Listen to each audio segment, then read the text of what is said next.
the agenda that was sent out in the meeting notice. Really grateful for all those who will be presenting later on in the task force meeting, and look forward to hearing about the updates from our partners. But before we get into our agenda, I wanted to offer a few general updates to the task force members on behalf of the department.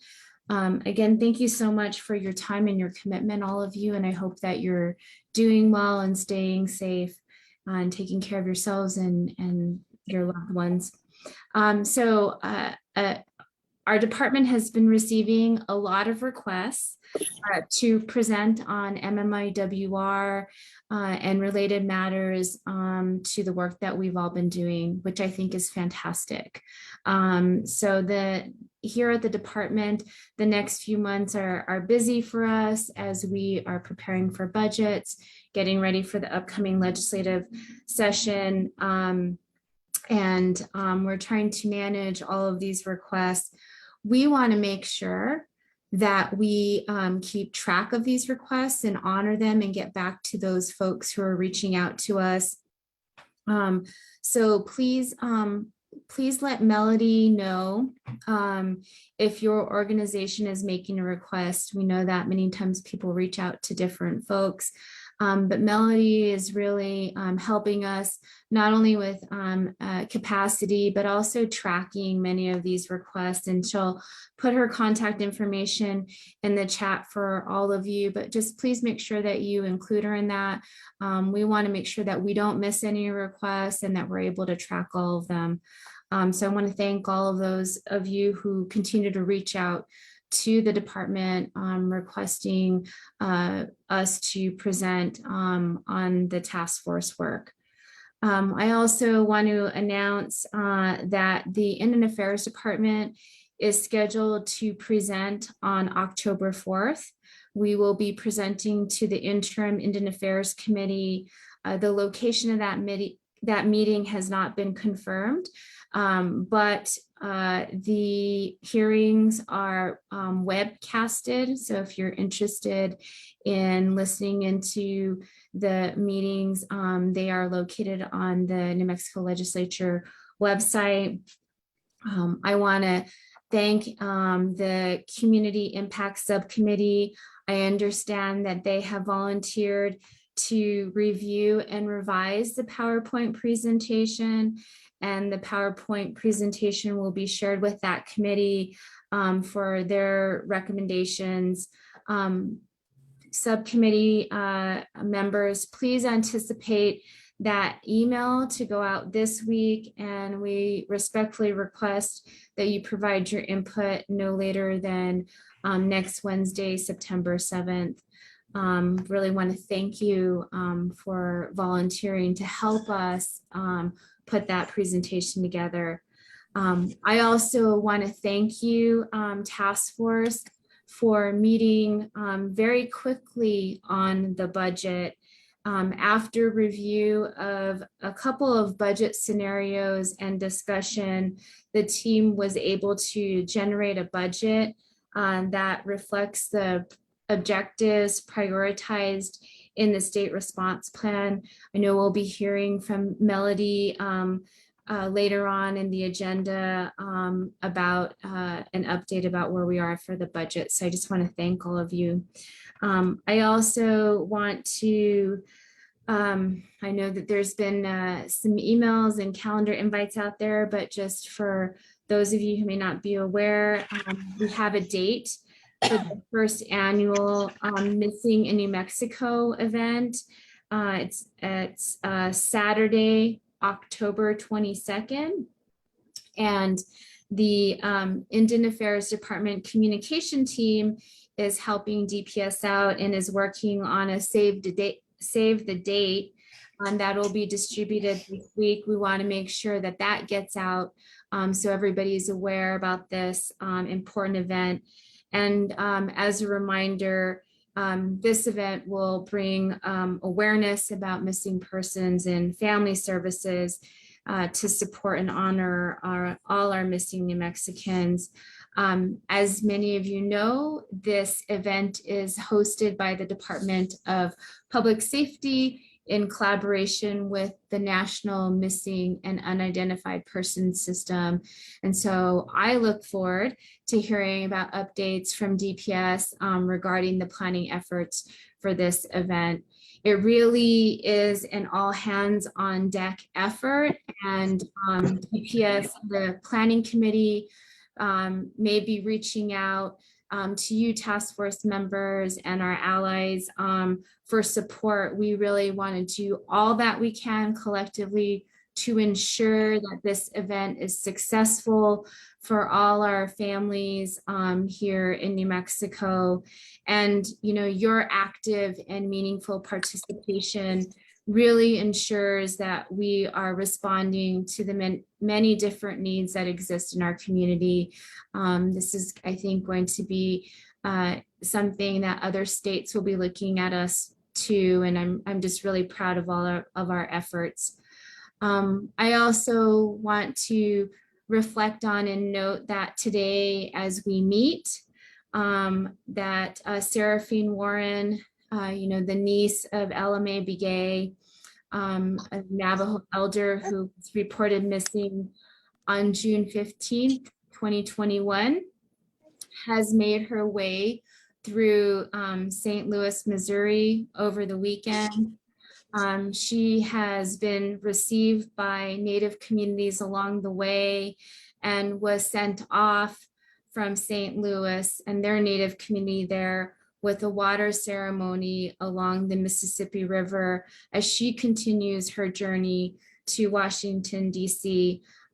As we all know, she has been walking since June 15th, and every day she walks in honor of a missing relative. So as you pray, please continue to keep Seraphine and your thoughts and your prayers as she continues to uplift all the missing and murdered Indigenous relatives. So let's think about her and help her on her journey.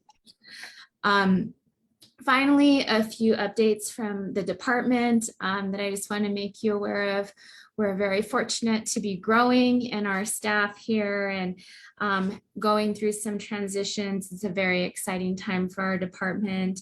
So in addition to Melody, who joined us several weeks ago, we do have a couple of other team members. Elroy Kitso, who is Danae, who is joining us in our ASD services division, Aaliyah Lopez, who is also helping us on our ASD portion. Those are the folks that help us pay our bills and are going to help us with our budget as we move through the year. And then we also have Aaron Lopez, who is on, if you want to wave Aaron. He's our newest member of our team who is assisting with our communications efforts here at the department. So working with Sherry Katnack, and you'll probably be seeing him a lot more, and he will be helping us to amplify the great work of the task force. So welcome, Aaron. And with that, I would like to hand it over to Gerald Bartlett, who is with the Albuquerque Police Department. Lieutenant Bartlett will be giving a tribal and public metro safety meeting update. Lieutenant Bartlett, good to see you in your cruiser. Thank you so much, Secretary Trio. I'm so sorry. I'd planned to do it other places, but we actually just got done with an active shooter call at one of the high schools here, which turned out okay. So everybody's good. But I couldn't give an update on the tribal and public safety meeting without talking about some of its origins. So I wanted to cover some of that briefly. And it kind of originated from the Albuquerque Police Department's Community Ambassador Program. And Melody, I'm not sure, will it let you scroll through or do I scroll through? If you just prompt us, we'll change the slide. You can hit it. Yeah. So it was developed in 2021, so it's just a couple years old. And it was really born from Chief Medina's vision. So Chief Medina, for those of you who don't know, is our current chief of police, and he was a previous chief of police at Laguna Pueblo. And so really the ambassador program started during 2020, 2021, when we started to experience so many more social justice movements than we ever had So he wanted to give a voice to different communities that didn't really have one. We do a great job of listening to our neighborhood associations and our block captain, which are all very colonized ways of speaking with people. And so the chief wanted other ways for communities to speak with us and to have a voice. And even though this is somewhat still colonized, I thought it was a good effort on the police department to try something new. We can go to the next one. So the chief identified these groups: Asian American, Native American, senior citizens, veterans, our faith-based community, Hispanic community, refugee community, the African American community, LGBTQ, and Americans with disabilities. And then we had the opportunity as officers to apply to work more deeply with these certain communities. I applied specifically to work closer with the Native American community here in Albuquerque, but also throughout the region. I'm not Native American.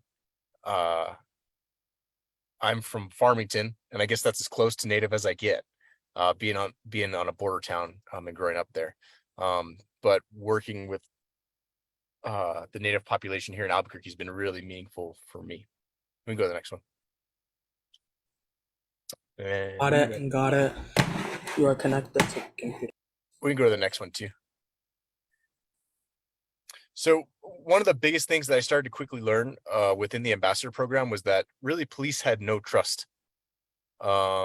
We started to have meetings with different either urban indigenous groups or from groups with outside of Albuquerque, and it was constantly brought up was pretty much is we don't trust you.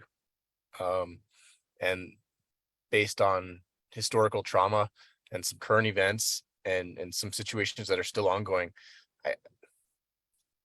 I really just, maybe I was naive to the fact of how little trust people had in police, especially police from Albuquerque. So that was one of the things that we experienced. You can go to the next one. We already talked about this, and this is kind of starting to so from that was born these monthly meetings. And they started out really strong, and we just called it the Tribal Chiefs of Police meeting at first. It started out as a small group. It was just Sandia, Laguna, Isleta, Santa Ana, Zia, and the Navajo Nation. And we had a very strong group for a while there. I want to say 6 or 8 months. And really the meeting started off with kind of the Albuquerque Police Department offering resources and services. So one of the examples I like to bring up that ties into our mission with missing and murdered Indigenous women and relatives was some of the information sharing and the analytical resource sharing that we were able to provide. So our real-time crime center is a resource that city cops use on every call. Like, I could go to a call right now and I could have the address, a full background on the house, a full background on the people who live there, a full background on the cars. And I can get all that from the real-time crime center. But as a tribal law enforcement member, you don't have access to those things. So we made our real-time crime center accessible to tribal law enforcement officers across the state. And we did get some positive feedback. So I know some officers, matter of fact, in Zia, or some officers in Santa Ana are actually calling our real-time crime center if they're on a traffic stop, if they have a license plate. So that was one of the things that was really, really positive from those meetings. In general, from those meetings was just a line of communication. I know for a lot of people, it was the first time we were all in the same room together, but everyone now had a person to communicate with. And the example I always like to share of that is a recent one. There was an investigator, there was a BIA investigator who's investigating a cold case of a murder that occurred in the Navajo Nation. And they had information that, that they have a suspect who might be in town, but was a transient or an unsheltered individual here in Albuquerque. So they wanted to connect with us and help look for that person. And because of those meetings, we had a line of communication. We had a line of contact that was direct, and that there wasn't any delay, and we could help coordinate resources to look for this person right away. We can go to the next one. So we did go through a rough patch. I think it's important to identify our struggles as well as our our successes. So, you know, after one meeting, someone came up to me and said, "Hey, just so you know, your meetings are not quote unquote native friendly." And so I had never thought about it before, but the meetings we were having were, you know, very similar to any other meeting we'd have in Albuquerque. But when we had people from other areas come in, we didn't really take into consideration the cultural aspect of it. So we listened, and we started to include an opening and closing prayer, similar to we do here. We usually ask, right now, I ask Jerome Lucero from Zia all the time. I don't know if he can turn me down, but he's the former governor of Zia Pueblo and the chief of police. And then we also started to include food in our gatherings too. You know, we have Chief Noon, who travels from Farmington to Window Rock to Albuquerque. You know, at our last meeting, we had Summer Mirabal from Taos. Although she couldn't make the meeting, that would have been a 2-hour drive. So we wanted to create a space that was welcoming, practical, and more culturally humble, I think. And so that I think that's gone a long way, especially with helping us build relationships. And the other thing that we experienced was just a change in leadership. It seemed like when that first group just started getting off the ground and going, the Pueblos all had a shift in chiefs of police. So Sandia got a new chief, Isleta got a new chief, Laguna Acoma got a new chief. So now we've reestablished connections with those new tribal law enforcement leadership members, and I think we're kind of hitting a performing space again. And we can go to the next one. Yo, fuck 12. Fuck all cops. And I think Nah, this fuck y'all. I think this Smoking is, all y'all. Fuck you. I think that's okay. I actually hear that all day, every day. So it's not too disruptive to me. But I think I'm sorry, Gerard. This is Delilah. That was very disrespectful for whoever is in this meeting, wherever that noise came from. They've been removed, Delilah, and I think Lieutenant Bartlett, thank you.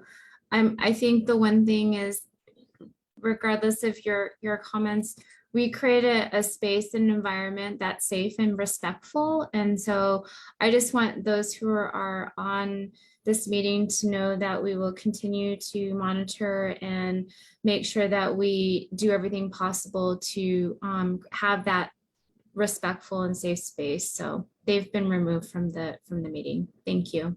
Yeah, no problem, sir. Secretary Trio. Like I said, I get that almost every day. So it's, Well, but I and appreciate Gerard, it. I'm really sorry. I mean, this is Delilah again. For somebody to do that during this meeting, particularly during a presentation where we're trying to encourage, you know, state agencies to work together, particularly law enforcement, it's just extremely disrespectful and goes against the message I think that the task force is trying to put forward and the work that we're trying to do. So I'm really sorry that happened. I know you probably do hear that all the time, but it shouldn't have happened in this meeting. Oh, I appreciate it. It's all good. I think and where we're at today, you know, with those meetings, a lot of help when I say native friendly consultation. So one of the biggest supporters of these meetings and really of our efforts in the community ambassador program overall has been Don Begay from our Office of Native American Affairs. Don spearheaded the creation of our tribal and metropolitan law enforcement summit that we recently had that Stephanie was a huge part of. And we hope to continue that annually. Our gatherings are going to continue each month. As far as missing and murdered Indigenous women and relatives, we have had a lot of crossover between the missions of our task force and the missions of law enforcement. Aside from the summit where Stephanie presented, we've also had individuals from Amber Alert in Indian country come out and talk about resources to provide to different tribal law enforcement entities. And we've also just been able to connect more on certain cases. So our last meeting was probably one of our biggest. We had it at the Indian Pueblo Cultural Center. which has great food, which might be a reason why a lot of people showed up. But we had law enforcement from Sandia, Isleta, Santa Ana, Acoma, Laguna, Taos, the Navajo Nation, and Zia. And we've also started to incorporate some of our federal partners. So the FBI special agent in charge, Raul, he actually showed up. He was there. The U.S. attorney was there as well. And he brought the attorney with him who specializes in crimes on Indian country. So it's just been a great way for people to connect. So our next meeting is, I believe, scheduled for September 22nd or the 24th. But yeah, I think that kind of covers everything. And if you have any questions, please let me know.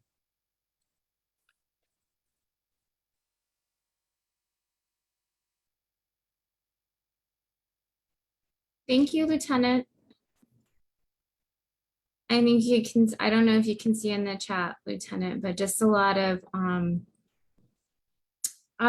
chat going on and words of just, you know, respectfulness and how we have that here in terms of our task force and creating that type of space. So just wanted to pass that along. I know you're on probably in your phone in your car, but just people acknowledging where we, you know, are stronger together as a task force and how we continue to move forward and the strength we gain from each other, because we do need everyone in this, and how we create a respectful space and respect each other as well as ourselves. So just wanted to let you know about that. And thank you so much for your presentation and sharing information and being a part of this task force and collaborating with us and helping us. Thank you Thanks so for having much. me. Thank you so much, Gerard. And I just wanted to reiterate, we have a team that are closely monitoring behind the scenes. So I'm glad that we could act swiftly and remove that individual. And thank you again for your presentation and joining us. I know you have a lot going on, so we really appreciate it. Next, we'll move on with Bernadine Bayal, who will be giving us a presentation on Four Corners Canine Search and Rescue.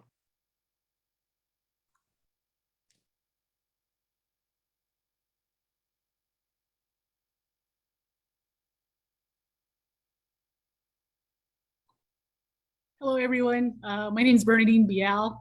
I am originally from Crown Point, New Mexico, but I currently live in Farmington, New Mexico. My clans are Todicini Nishlen, Kia Ani Bashichin, Betatni Edashiche, Honagatni Edashinale.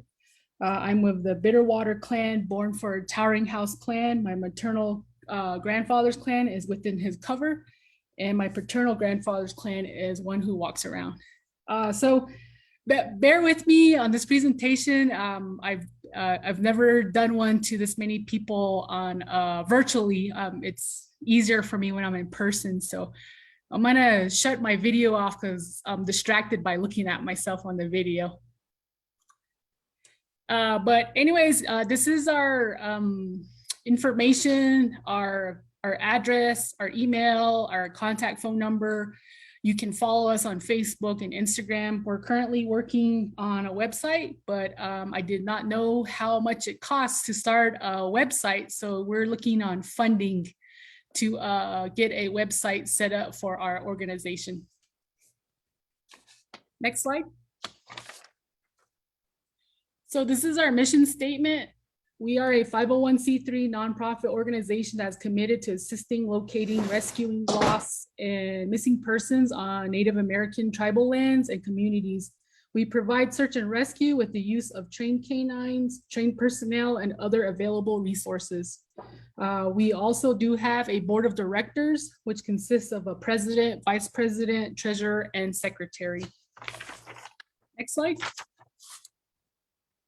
So this is my background. So my parents were both Navajo police officers.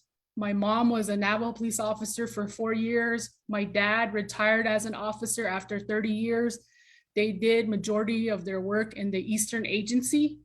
So that's why I said, you know, I'm originally from Crown Point, New Mexico. So in 2016, I went to go pick out a puppy, German Shepherd, here in Farmington. picked out a pup. His name's Trigger, and I will talk about him more in another slide. But when I picked him out, the lady I got him from, she told me there was a lady in Farmington that did obedience training. So she said, if you're interested, you guys should try it out.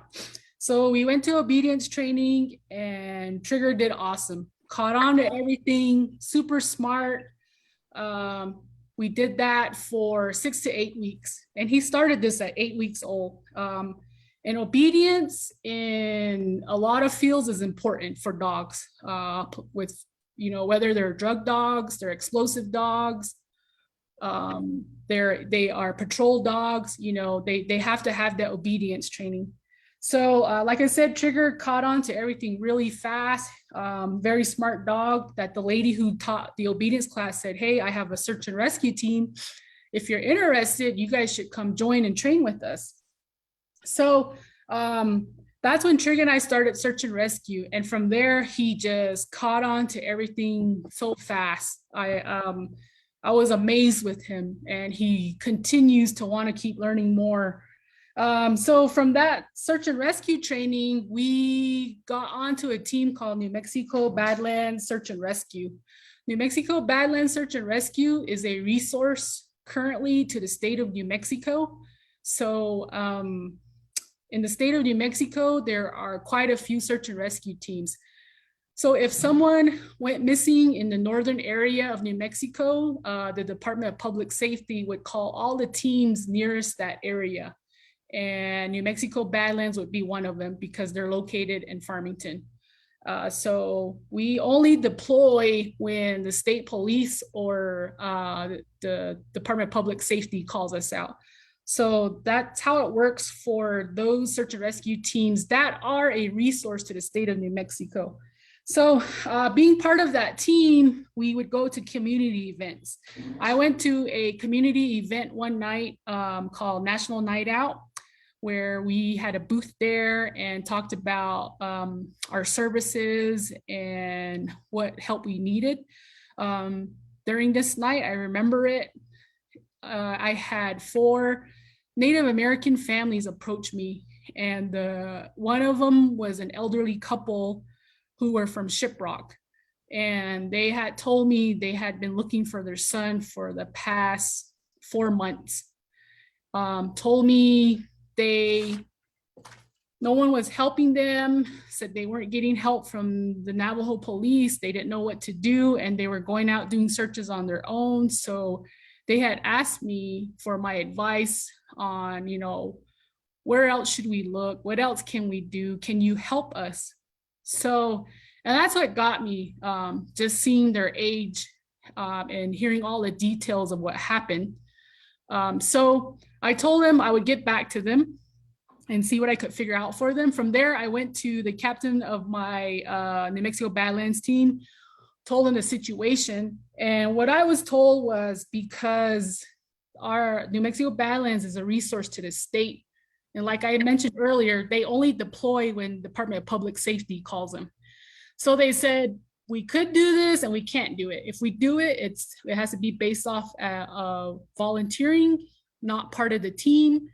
So I asked them, well, what are my options? Can I go help them? If you guys don't want to go with me, then how can I go? And he said, you can go on your own, but as a volunteer or as a community member, and you can't say you're part of a search and rescue team.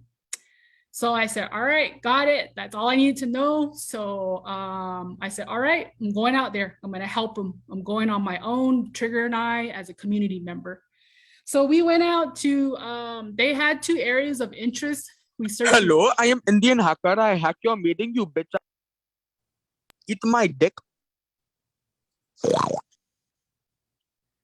We searched an area in Hogback. Didn't have any luck. They had received additional tips that to search another area in Shiprock. So we ended up searching that area, and that's where we ended up finding their son. And unfortunately, it wasn't under the best circumstances we had wished for, but at least we brought them some closure. So that was the first search Trigger and I had ever did on our own. And from there, you know, that family talked to another family, that family talked to another family. And so my phone number started floating around. And that's kind of how I got into search and rescue. And we started doing a lot on our own around the Navajo Nation, helping families out there. So in 2022, I decided, you know, I needed to figure out a way, how can we help our people where there's no roadblocks? What can I do? How can I turn this into something? How can I get help? You know, I just tried to figure out a way we were going to do this. So I decided to file for a nonprofit organization. So I did that in January of 2022, got our paper going, got our bylaws done, got our board of directors set up. And then in February, the paperwork we turned in to be a 501c3 finally got approved. So I'm really proud of that, because that is a lot of work and it was frustrating. So I commend all these nonprofits out there, because it's a lot of work and I'm only one person. I did this on my own. So I'm really proud of that. So that's our picture down below when we got our approval certification from the government. So everything, so I have sacrifices on here. Everything I've done has been out of my own pocket. Paid for everything myself, even with New Mexico Badlands, paid everything out of my pocket. I have a full-time job. I do this on the weekend, depending on the urgency. Sometimes I will take time off from work to go out on a search if it's really urgent. You know, I have a family. I have 2 boys. I have a young son, a senior in high school. I have an athlete in college. So, you know, I really make it a point to try to make everything that they do. But that's part of the sacrifices of this, just as being a police officer, a firefighter, you know, frontline workers. You miss birthdays, you miss anniversaries, you miss a lot of things. So, but I really enjoy what I do. I really do. If I could do this full time, this is what I would do. But unfortunately, my daytime job has to pay for this. So that's how. Hello, I am Indian hacker's brother. For 5 seconds. Next slide.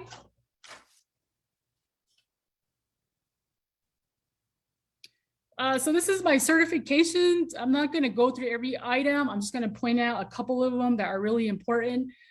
So I've done all of these through the state of New Mexico. FEMA is really important in a lot of fields, and it'll be important for our team because it is a requirement. FEMA 100 and 200. Knowing the incident command system is a big deal, and everybody should know that. You'll see other things I have on here. I have my ham radio license, map and compass certification. And then down below, you'll see NASAR SARTEC. NASAR is the National Association for Search and Rescue. That's what I am using for my team currently, because NASAR is universal. It's used throughout the United States. So no matter what state you're in, we all know the same information. We're all getting certified with the same information. Versus if I tried to certify everybody in the state of New Mexico, it would be different for a team member that's coming from Arizona or Colorado or Utah. So that's why we go with NASAR. And NASAR 3 certification is a requirement on our team as well. It's the entry level position there. Next slide. So this is our pack. I have 6 team members currently that come from all over the place. I have Avery, who comes from Kirtland. I have Deanna, who comes from Shiprock. Andrea, who comes from Gilbert, Arizona. Tara, who comes from Phoenix. Kiara, who comes from Durango. And Shelby, who I started search and rescue with Shelby. Interesting story here is Shelby and I met because we picked our pups from the same litter. So she picked a female, her name is Shunka. So Shunka is Trigger's sister. So as Shelby and I started search and rescue, we had always talked about we should start our own team. We should start our own org. We should start something aimed at helping our people. And never would I have known 6 years later that that is something we finally did, because Shelby now has her own search and rescue up in Mission, South Dakota. So what we are trying to accomplish here, she is doing the same thing up in Mission, South Dakota.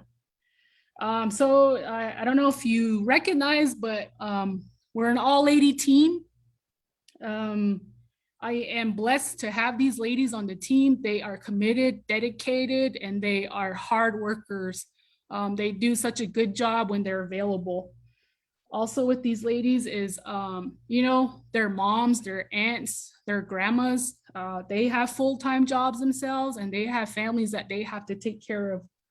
So I am grateful to have them on our team, and they all have like various backgrounds. So we have one member, you know, that has firearms experience, self-defense experience. We have another team member who has a nursing background, another team member who has grief counseling experience, has done some advocacy work. And we have another team member who has an advertising background. And then we are very fortunate to have a team member who unfortunately has had to deal with having a relative that went missing and was murdered. But she brings so much experience and value to this team because she is able to connect with these families because of what they're going through. So I'm really grateful to have her as well. Next slide. So I call these, this is my team leader. This is Trigger. Trigger is 6.5 years old. Like I said, he's been training since he was 8 weeks old. Trigger came from a litter of 13 pups. He's from Farmington, New Mexico. He's a German Shepherd. Cool thing about Trigger is he is a working dog. His grandpa was a police canine for the Aztec Police Department. So that's a cool thing about him. Trigger's primary skill is live find. His secondary skill is human remains. When Trigger has a find, his indication is, so if we're out looking for someone and they're laying behind a tree, doesn't matter the distance between me and that person. Once he picks up the scent of that person, he'll run over there and see if it is a person. He will come back to me, whether I'm a mile away, 100 meters, 100 feet away, whatever. He will come back to me and he barks at me. When he barks at me, that's my indication that he found something. That's when I tell him, show me, and I will have to follow him all the way back to where he found the person. So that's his indication. Trigger's favorite things to do, he likes to hike and collect. He's a rock collector. So we're out hiking or we're finishing up with a search, you will see him out there picking up giant rocks and expects the team to carry the rocks back for him back to incident base. So that's Trigger. Interesting thing also about Trigger is all his commands are in Navajo. Next slide.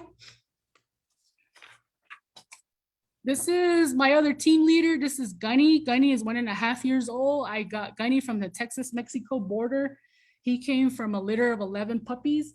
The family, actually the breeder I got him from, is very experienced.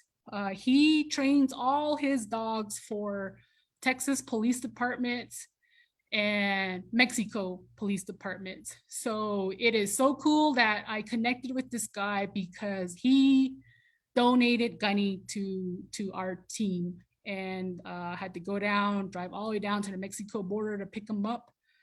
And it's also awesome because of all the pups that have gone to law enforcement, Gunny is the first pup out of his organization that went to search and rescue. So he was really excited about that and follows him and always checks up on him.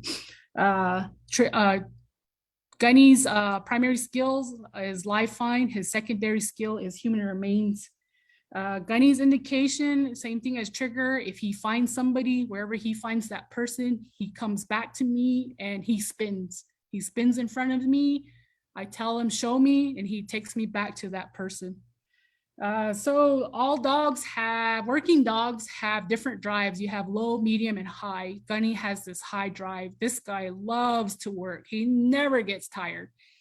His reward when he finds somebody is a ball. So you see a picture there in the right corner, bottom corner with him. And once he gets that, it's nonstop throwing for him.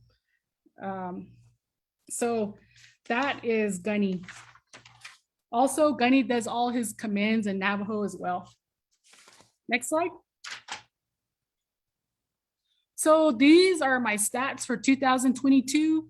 I didn't include anything from 2018, 19, 20, 21. I figured I just stick with 2022 because that's when I actually established Four Corners Canine Search and Rescue. So this year, beginning January 1st, we've had 30 calls. 30 calls meaning I got a phone call, or I got a message on Facebook, or I got a message on Instagram, or someone verbally told me, hey, this family needs your help. That's what I consider calls. Of those 30 calls, 16 of them turned into missions. Missions meaning we actually went out and conducted a search for this family or for law enforcement. So of the 16 missions we've been on, we've had 5 finds. 5 finds are, we found the person, we found remains, we found partial remains, or we found evidence such as belongings, clothing, jewelry, anything that was related to the missing person. That's what we consider finds. So this year we've had 5 out of the 16. Next bullet point is locations. So you'll see where we've been in New Mexico, where we've been in Arizona. Just recently, last week, we were in Bluff, Utah. We've done one in Durango, Colorado. And the farthest search mission we've been on is Browning, Montana. And I will get back to that one. Next bullet point, of these searches, they have been regarding 8 males and 3 females. The males age range from 30 years old to 70 years old. The females range from 4 years old to 76 years old. So back to the Browning, Montana, I had a few calls from the Blackfeet Reservation in Montana. They were really focused on 3 missing people. One of them is a 4-year-old girl. Her name is Arden Pepion. She went missing in May of 2021. That's the main case they really wanted us to help them with. Not only help them with that, but because we were a Native organization, they wanted us to help with training and educating them on how to run successful searches to help them out up there. So that's the really important part of what we do is we want to help other tribes, get to the same level and make sure they know what they're doing when they're out there. And number one, making sure they are safe as they're doing that. So that Arden was our youngest person we went out searching for up in Browning, Montana. Just to give you an idea, that out-of-state mission for us, we don't have money. A lot of it came out of our own pocket. We went out for donations. We did food fundraisers. That cost us about $5,900, 2 days traveling, 2 days of searching, and 2 days traveling back. So, but it was good because we got to network with another tribe and help them out with training and education so that they can continue to use what we taught them on other searches that they have. They had 2 other missing people up there. Unfortunately, we couldn't stay longer to help on the other 2 searches, but with what we left them with, I'm positive they did well on their own, continuing that on. After we came back from Montana, then I got another call. I actually got a call from a dad in Nova Scotia, Canada. He has a 3-year-old son who's been missing since May of 2020. That one really got me too because same thing, he was struggling with help from police, doing a lot of it on his own, was begging me to go out there with the team. And I had to tell him that was just, it was too far for us. So, all we can do on our part is try to reach out to resources in his area and get him in contact with them. So that's one of the other request we had was from Nova Scotia. Next slide. So goals from this is our main goal is recruiting, training, and certifying volunteers from all over the reservation. How I see this, how my vision is for this is trying to get team members all over the Navajo Nation. So if someone went missing in Jedito, Arizona, I would check to see, do I have any team members near there? And if I do, great, because I'm going to send those two out there to get things going, because I am 3 hours away. So they would get the search going, organized until more help shows up to get there. I'm not going to go through all of these. You can just read through them. One part of it is the educating families. Educating families is a big part of this. And then ultimately, I would like to grow this org to have a drone team unit and an ATV or UTV unit to the organization. Next slide. So like I said, education is a really big part of what we do. A lot of people do not know how search and rescue canines work. I've found that out on a lot of my searches. So we spend a lot of time doing that, and I would like to continue that. Then it's just educating family on the information we need of the missing person. So there's a few items here listed. A lot of people don't understand how to collect scent articles. That's very important for the canines. Preserving the scene. I've been on so many searches where families are picking up items that really need to stay out there. So that's a big part of educating. If you get if we end up working with other resources on a search, cultural sensitivity is another thing to teach them, you know, being respectful to the culture and tradition, especially when we're out there helping elderly families, because you could have a hogan there and we have to talk to them about, you know, the rules about entering a hogan or being around it. And then a big part is safety concerns with family searching on their own. Mental stability is a big part. A lot of families don't understand if you're going to go out there on your own or if you want to go with us on a search.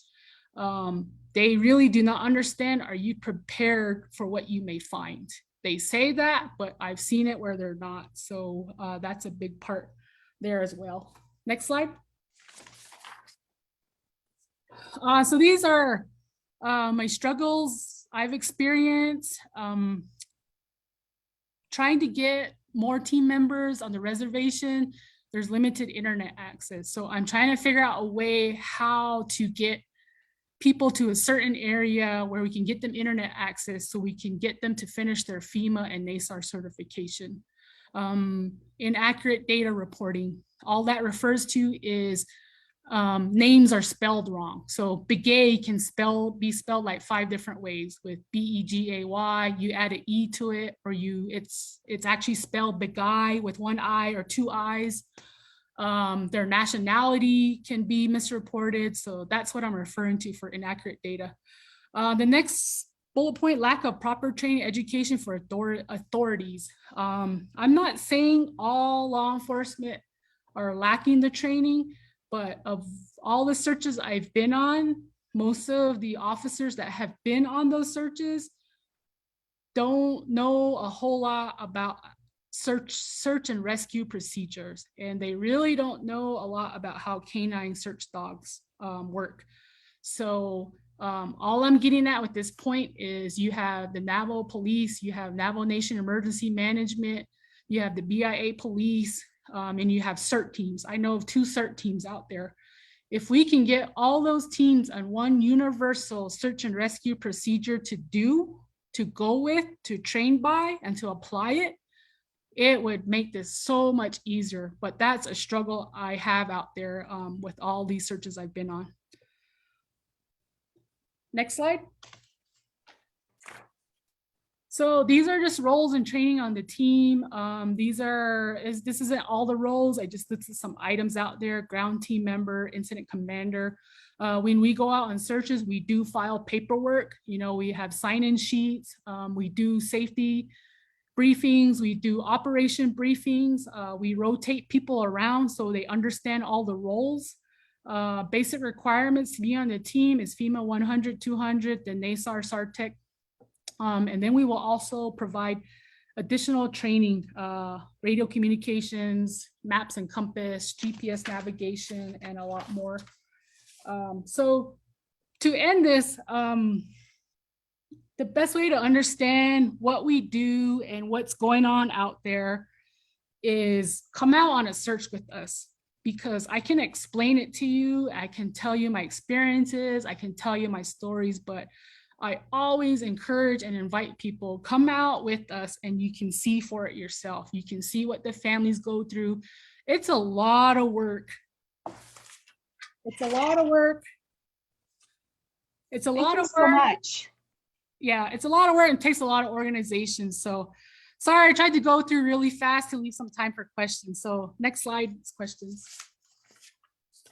We have a question from Facebook Live asking if you can share the slides with the committee members. Sure, yeah, I can do that. Okay, I have the slides too, so I can do that.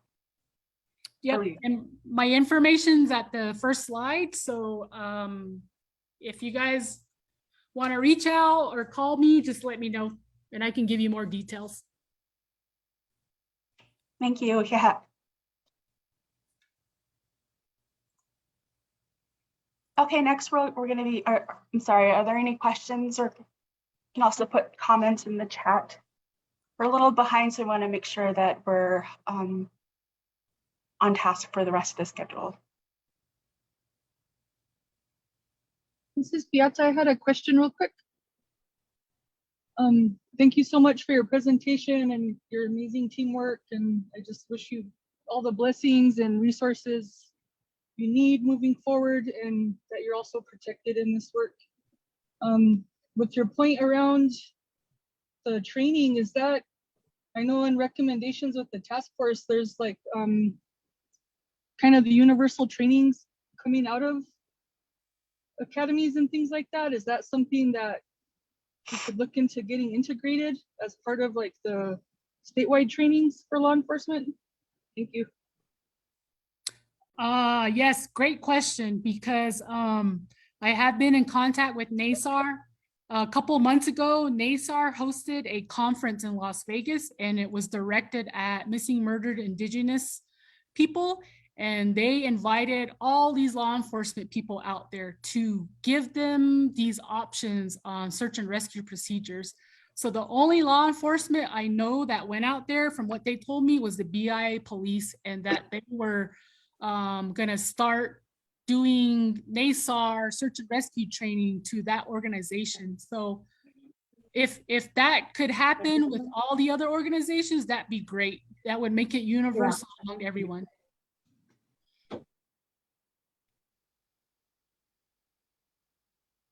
Thank you so much. Okay, so next we'll have an update from the Department of Public Safety on the Missing in New Mexico event. And Regina. You're on mute, Regina. Oh, yep, I turned on my camera, but I forgot to unmute it.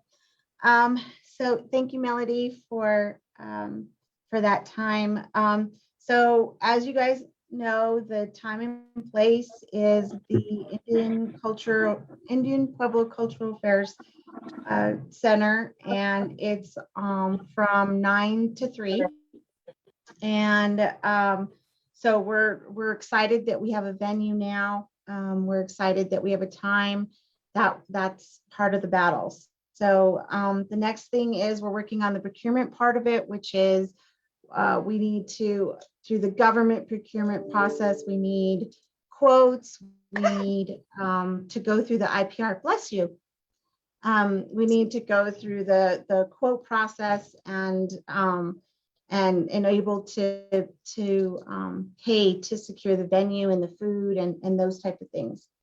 So we're working on that. And the next thing that it's on our agenda for the next couple of weeks is the communication strategy.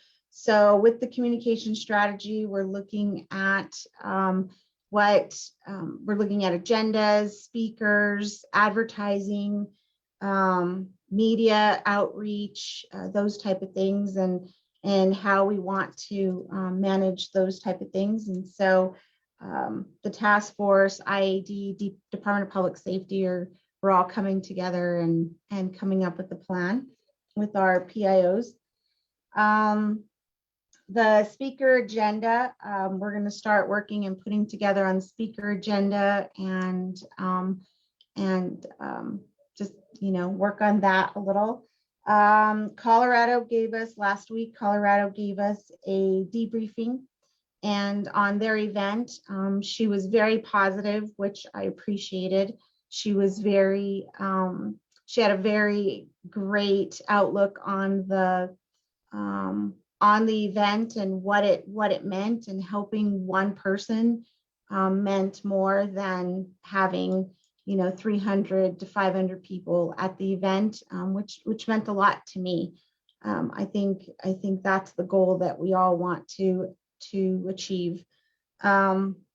She talked about the bumps and the bruises and through the years, and this is multiple years of planning and growing every single year. So that's the vision that we have, is that every year we're going to be growing and making this event useful and a much needed event in New Mexico every year.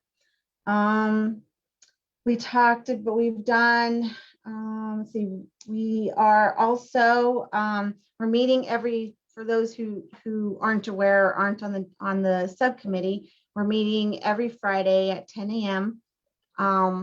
And it's members of IAD and the Missing and Murdered Task Force Subcommittee and DPS and State Police. So I've spoken with State Police, where we have an initial plan to have a police presence there, just in case and there were to be any type of situations, which we're not anticipating at all for this type of event. And then also to have State Police investigations there.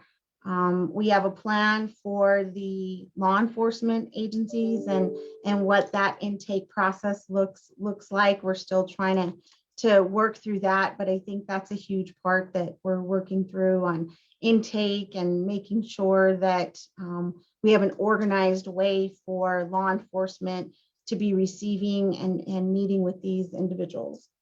And families to make sure that we're getting all the information that we need, they're getting the information that they need, and then that we're creating some type of mechanism where we as the clearinghouse can follow up with those agencies and make sure that they're working on the information that they received.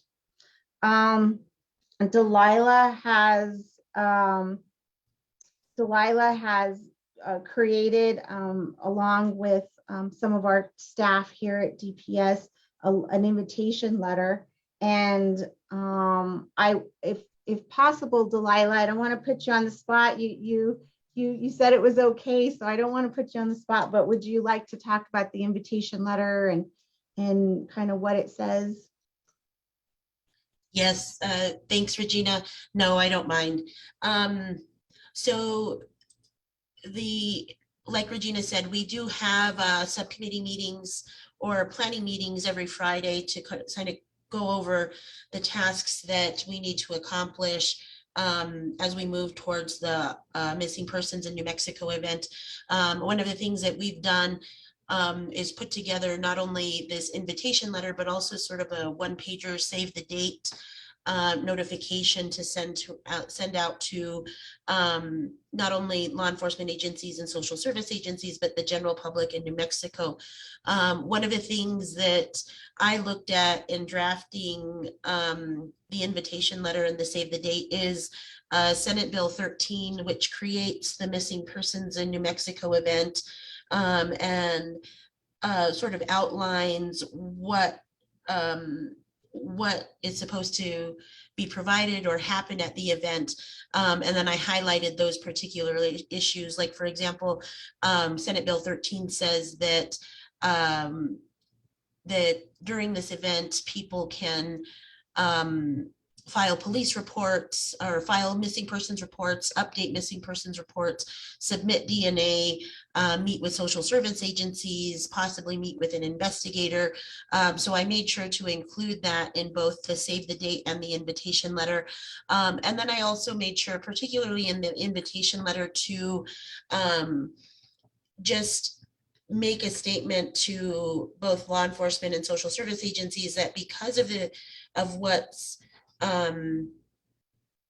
what appears in Senate Bill 13 and what the event is designed to do, is that we are encouraging their presence and participation so they can provide that assistance to DPS and IAD in, the collection of the missing persons reports or the DNA, or, providing the information about, access to, some kind of financial services and those kinds of things. So I just wanted to make sure that we were consistent with what Senate Bill 13 requires, and also incorporate some of the things that we've been discussing in our planning meetings these past couple of Fridays. And I'm hopeful that I did capture those things in the save the date and the invitation letter. And it just went out for edits today. So, for those people that are on the planning committee, if you do have any suggestions or edits or anything like that, please let me know. That way we can make those things and move them forward. Because I know that, we're sort of on a short deadline to get this out and publicize it. And, I just want to make sure that we're able to do that. Is there anything else you wanted me to talk about, Regina? No, that was great. Thank you for that update. That's a big part of our to-do. So I was excited to see that. Thank you, Delilah. Yeah, and then I just want to, I'm sorry. I just wanted to mention real quick that one of our strong strategic partners is the National Missing and Unidentified Person System. And I noticed we have Dustin on the call, so I just want to shout out, thank you for joining us at our task force meeting. He's been quick to respond and is willing to work with us till the day of the event and is planning on attending. Thank you, Melody. I just want to end on a couple of things. I want to thank the subcommittee and the DPS staff, the IAD staff. Melody has been wonderful in keeping me organized and keeping the subcommittee just on task. So Melody, you're doing a wonderful job, and I probably would not have been organized without you.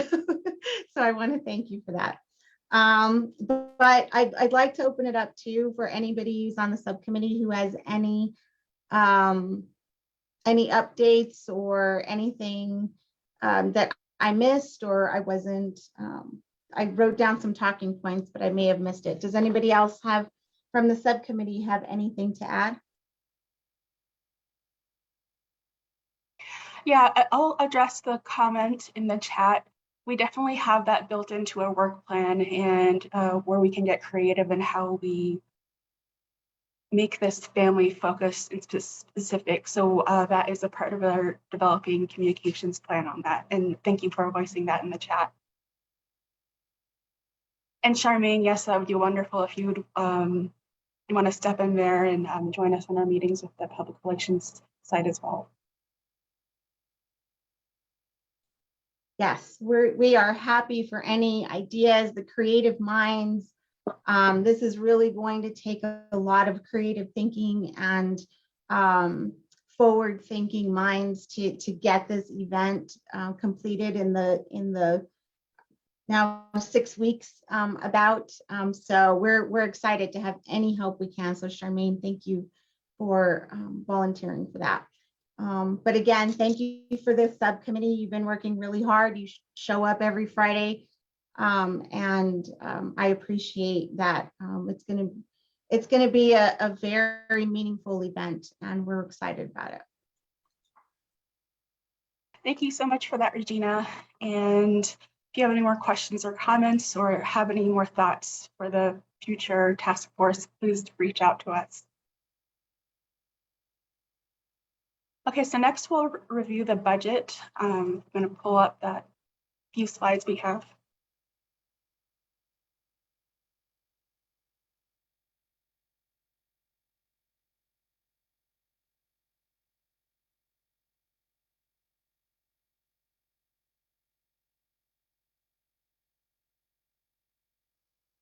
Can you go to the first slide, actually?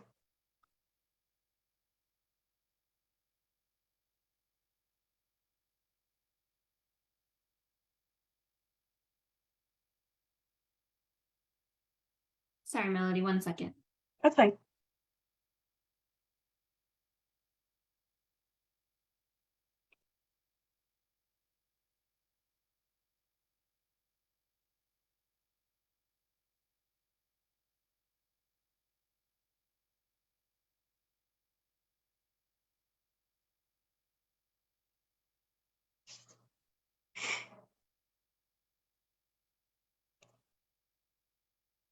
Okay, thank you so much.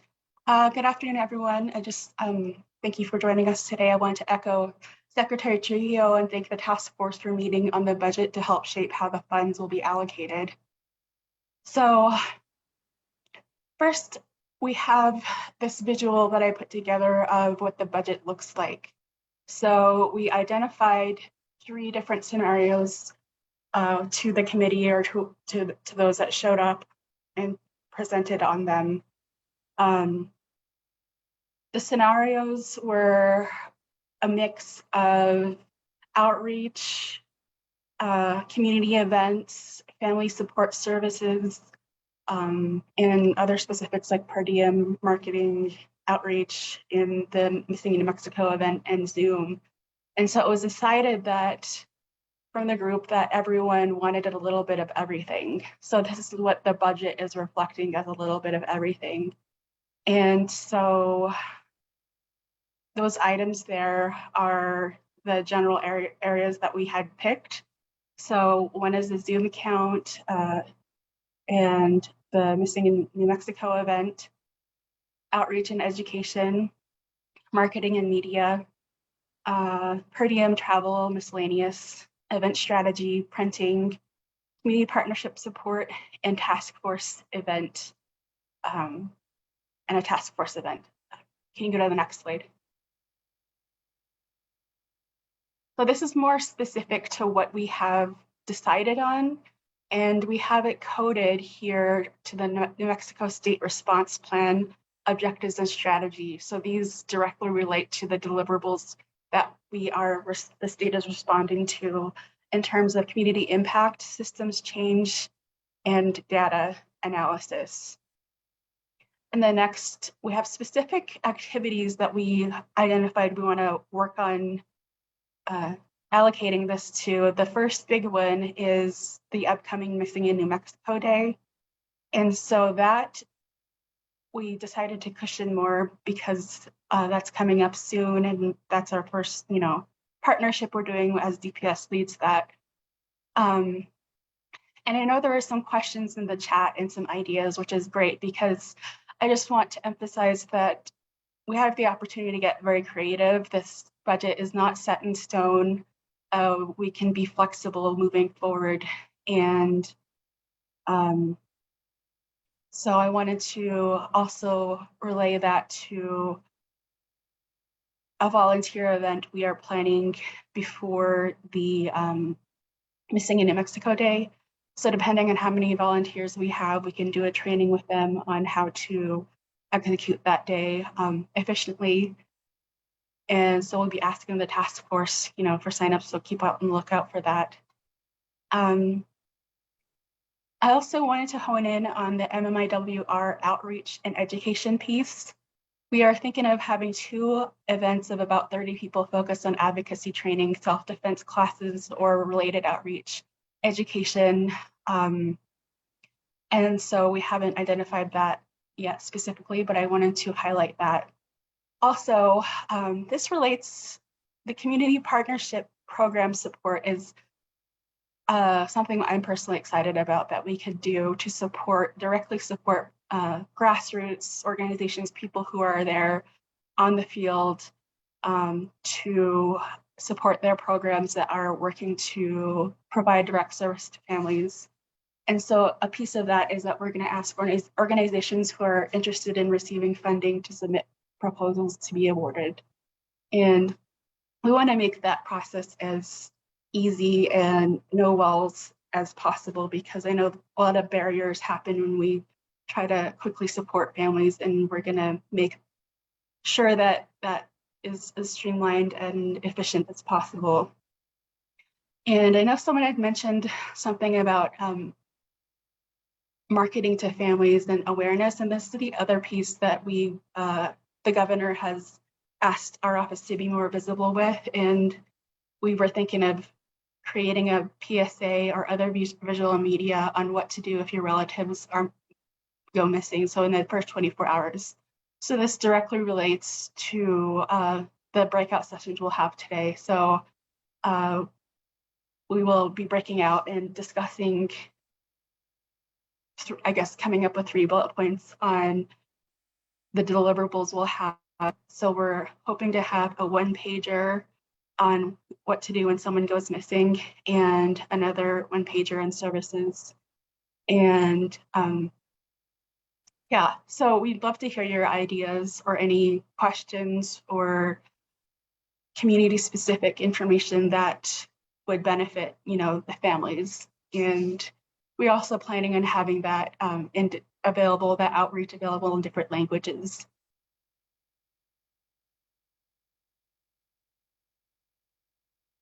And finally, we have the MMIWR task force event that will be coming up that we wanted to get together with the group.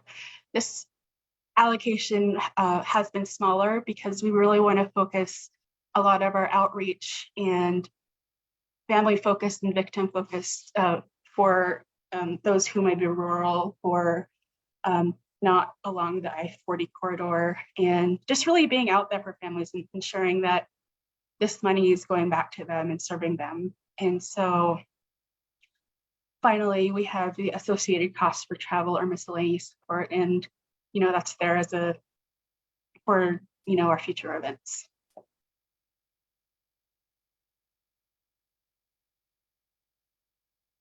Stephanie, is there anything that I might have missed or we'd want to emphasize as well?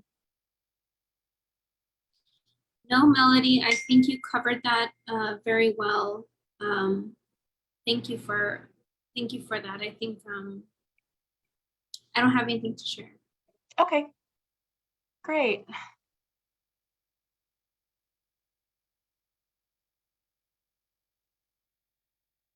Actually, just one thing, we'll be sharing this with the task force after the meeting, along with the meeting notes. We'll send the materials for today.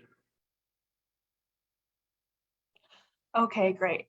So next, we have our task force member announcements. We'll start with the Federal Bureau of Investigation, who will be briefly talking about their law enforcement training.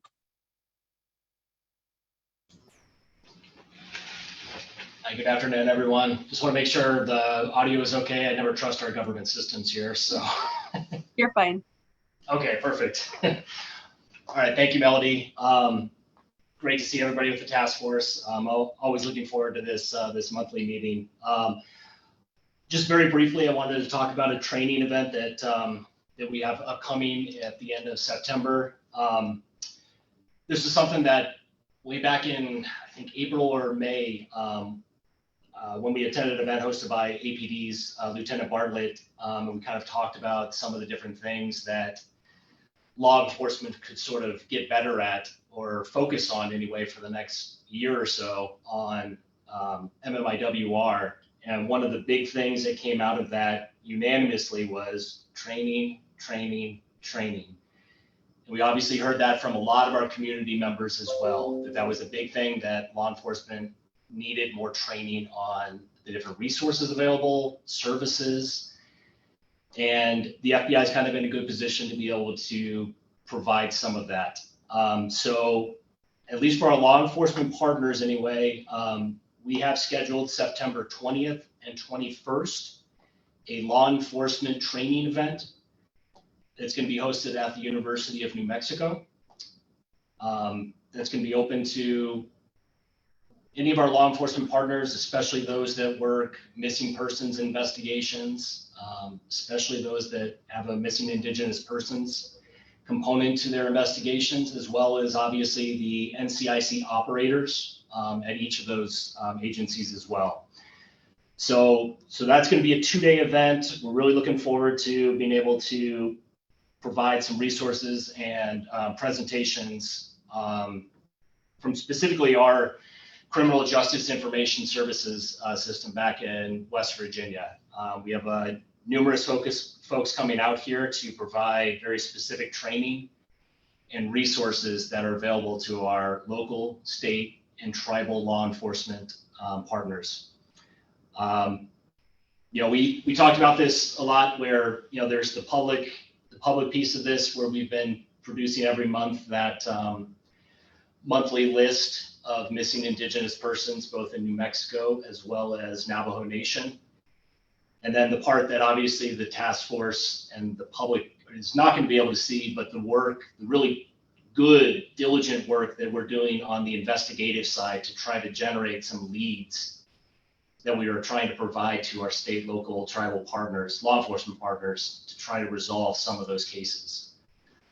So a lot of the training is going to focus on that, how we can get better about our communication and sharing of data and information. And then obviously a lot of those services that we have access to. Our victim specialist will be giving a presentation. Got the Amber Alert in Indian country that will be coming out to talk about those services as well. We also will have a good block on cultural sensitivity and humility awareness on this important issue as well. So those are going to be some of the things that we're going to be doing during that September 20th and 21st event. So I just wanted to highlight that for our law enforcement partners that may be on this call, or any law enforcement partners that anyone on the task force may know. Please pass that along to those respective people and we can get them signed up. I will say this, Bernadine, I got your email this morning. I think you might have been missing 2 people on your list. I will take it upon myself to add Trigger and Gunny onto that list for participants at the training event as well. We'd love to see them at the event as well. So I think other than that, unless the SAC or ASAC Haskell have anything else, I think that was all we had for announcements.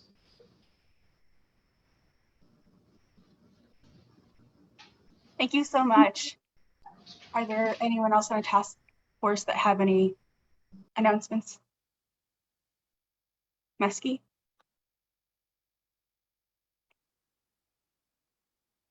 Sorry, I wasn't sure if you. No, I don't have any. Sorry, I don't have any. Okay. You can raise your hand so we can see it too, if you have any questions. There or was announcements, I'm sorry. Sorry, Melody. There was a question in the chat from Andrea Sosi. She was asking if this training will be online or Zoom, and FBI just responded that there will be a virtual component. Yeah, we'll do our best to set up that virtual component as well. As many people that we can have in person to even have those offline discussions during breaks. We think that'll be really valuable as well. So we're really looking forward to it.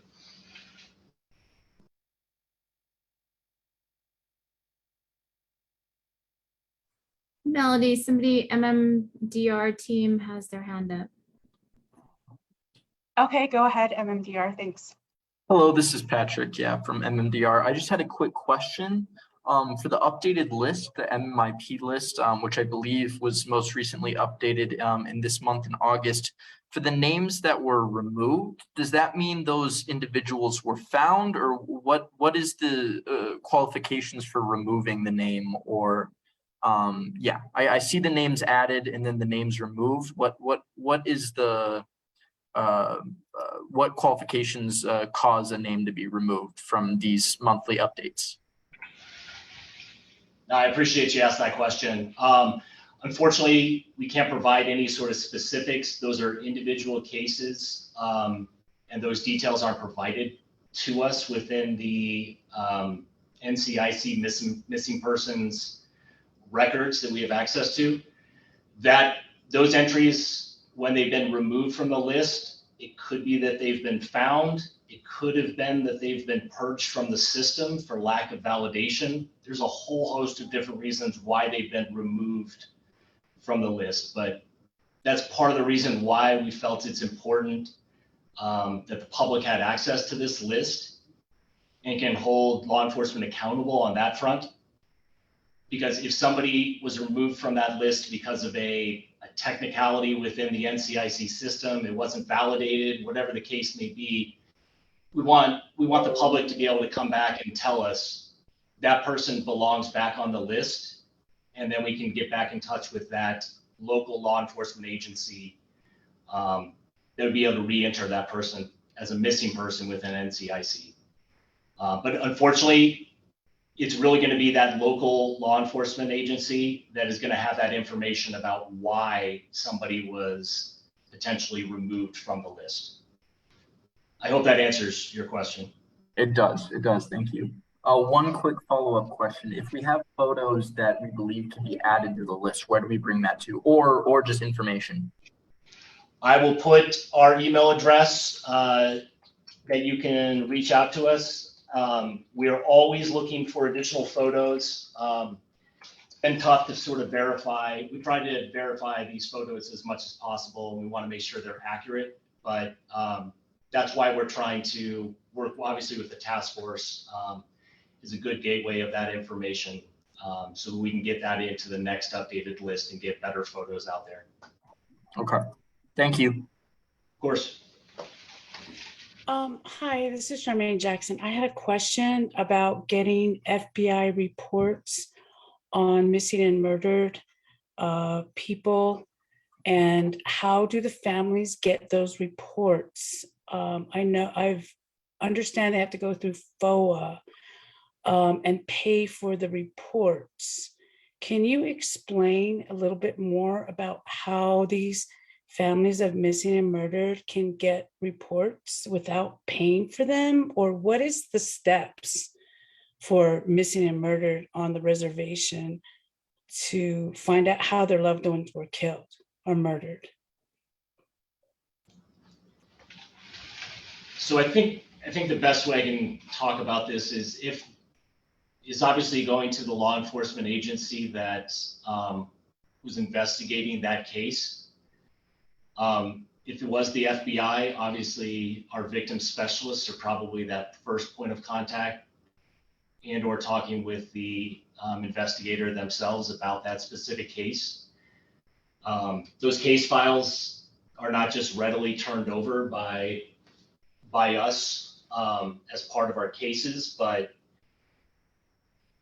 yes, FOIA is an option for people that are trying to get information from, in terms of relevant information from the government. That's a formal process. I'm not completely up to date on what exactly the costs are associated with that, so I don't have that information, but I can track that down if need be for you.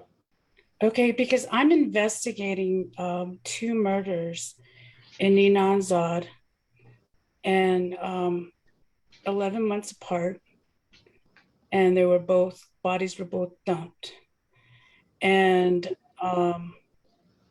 within 11 months, 2 miles apart in the same community. I've talked to Ryan Summers and the FBI Farmington FBI office, and they, with the 2 mothers of these murdered sons, they cannot get FBI reports because they are ongoing investigations, and then they can't get the reports because the investigation is closed. So it's kind of a catch-22, and I'm researching that to find out what a process is. What can we tell these families? is there a template or instructions for these families to follow?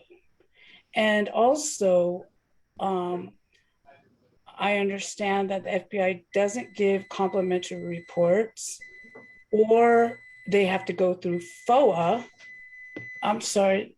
Anyway, so they have to go through FOA and pay for these reports. And I just want to let you know that these families are not well off and can't readily afford $90 an hour or how much it costs.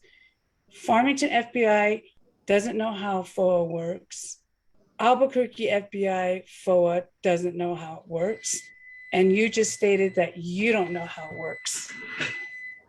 So our PAO for FBI just put into the chat box, that is the link for FOIA requests from the FBI.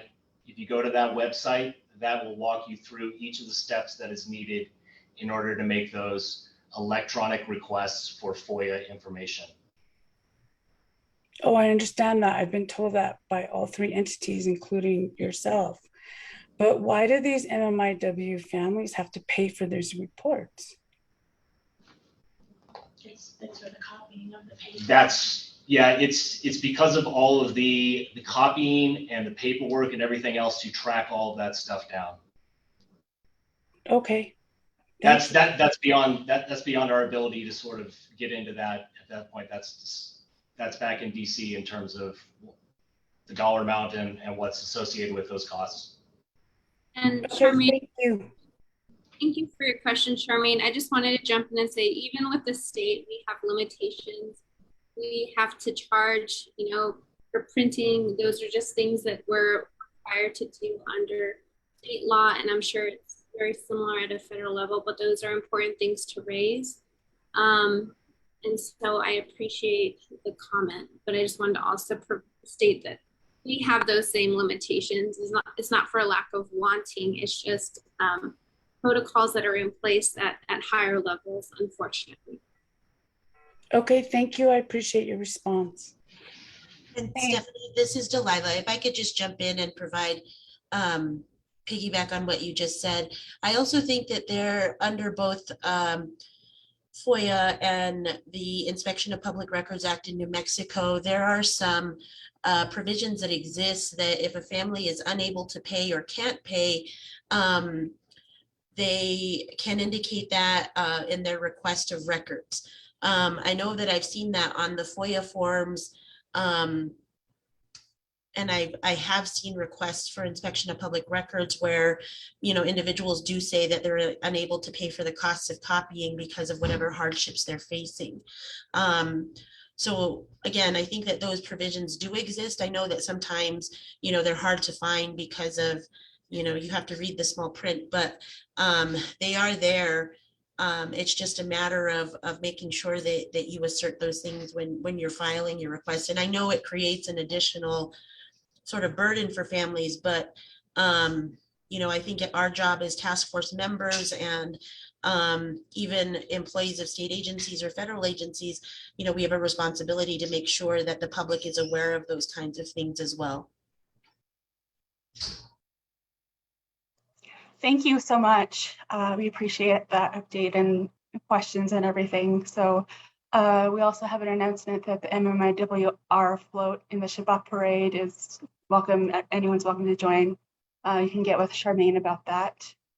And next, we'd like to ask, so what's going to happen next is that we're going to have our closing prayer. And then according to the subcommittee that you are assigned to, we will be moving you into rooms with the co-chair in charge along with IAD staff. So I'd like to ask Genevieve Chavez. She's going to close us out and then we'll move into the room. Hi, everyone. My name is Genevieve Chavez. As she said, I am from Santa Ana Pueblo, and I am a lead case manager for the Human Trafficking Department here with First Nations Community Health Source. And I just want to say that I'm truly honored to end this meeting with a prayer for us all. So as we leave this meeting, and head to our destination this evening, I call upon you, our Creator, our Heavenly Father, to guide us, to protect us, to open our hearts and mind, to endure all the information and education we have just been given. Creator, I pray for the person who has rudely interrupted this meeting with his negative words. I ask that you block all bad intentions and keep this task force strong and focused on the mission that we are here for. Creator, may you bless the paths for each and every one of us as we go on our way, so that we return to our homes and our destinations safely and with peace. In Jesus' name I pray, amen. Thank you, Genevieve. Okay, next we'll be moving into our rooms. Thank you everyone for attending, and we'll see you soon.